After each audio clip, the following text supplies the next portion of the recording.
2026ஆம் ஆண்டு மகர ராசியை பொறுத்த வரைக்கும் கிட்டத்தட்ட அற்புதமான பலன்கள் தான் முழுமையாக நடக்க போகுது அப்படிங்கிறத மகிழ்ச்சியாக தெரிவிச்சுக்கலாம். அவங்க எந்த எண்ணம் மனசுல நினைக்கிறாங்களோ அதை செய்ய முடியாம தடுமாறிட்டு இருந்த அத்தனை மகர ராசிக்காரர்களுக்கும் 2026ஆம் ஆண்டு அது செய்து முடிக்கக்கூடிய ஆண்டாக கண்டிப்பாக இருக்கும். மகர ராசியை குரு பார்க்கக்கூடிய அமைப்புல எல்லாத்துலேயும் வெற்றி கொடுக்கக்கூடிய ஒரு ஆண்டாக 2026 அமையும். எதுல வெற்றி அப்படின்னு எடுத்துட்டீங்கன்னா, நீங்க எக்ஸாமினேஷன்ல ஆரம்பிச்சு எலெக்ஷன்ல இருந்து எல்லாமே வாழ்க்கையிலிருந்து எல்லாத்துலேயும் வெற்றி அடையக்கூடிய ஒரு அற்புதமான ஆண்டாக இந்த 2026ஆம் ஆண்டு மகர ராசிக்காரர்களுக்கு கண்டிப்பாக அமையும். குடும்பம் அமைவதிலையும் ஏற்கனவே அமைந்திருக்கக்கூடிய குடும்பங்களையும் நிறைய டிஸ்டர்பன்ஸ் வர்றதுக்கு கண்டிப்பா வாய்ப்புகள் உண்டு. அது இந்த ஆண்டினுடைய இறுதி பகுதியில் இந்த ராகுகேது பயிற்சியின் மூலியமா நிச்சயமா அதை ரிட்ரீவ் பண்ணிக்க முடியும் இந்த மகர ராசிக்காரங்களால. அது மாத்திரம் இல்லாம வெற்றியை சொல்லக்கூடிய இடம் எப்பவுமே 3ஆம் இடமும் 11ஆம் இடமும் தான். இந்த ரெண்டு அதிபதிகளும் நல்ல பலம் பொருந்திய நிலையில் இருக்கக்கூடிய காரணத்தினால ஆண்டு முழுவதும் எல்லா விஷயத்திலையும் சின்ன விஷயத்திலிருந்து பெரிய விஷயம் வரைக்கும் சக்சஸ் பண்ணக்கூடிய ஒரு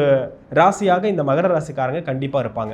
வெளிநாடு வெளியூர் டிரான்ஸ்ஃபருக்கு எதிர்பார்த்துட்டு இருந்தவங்க நினைச்ச இடத்துக்கு போக முடியலையே அப்படின்னு நினைச்சிட்டு இருந்த அத்தனை பேருக்கும் இந்த ஆண்டு கண்டிப்பா ஒரு பெரிய சக்சஸை மகர ராசிக்காரங்களுக்கு நிச்சயமா கொடுக்கும் அப்படின்றதுல மாற்றம் இல்லை. ஸோ கூடுதலா இன்னும் மே மாசத்துக்கு பிறகு நிறைய சக்சஸிங்க இவங்க எதிர்பார்க்கலாம்.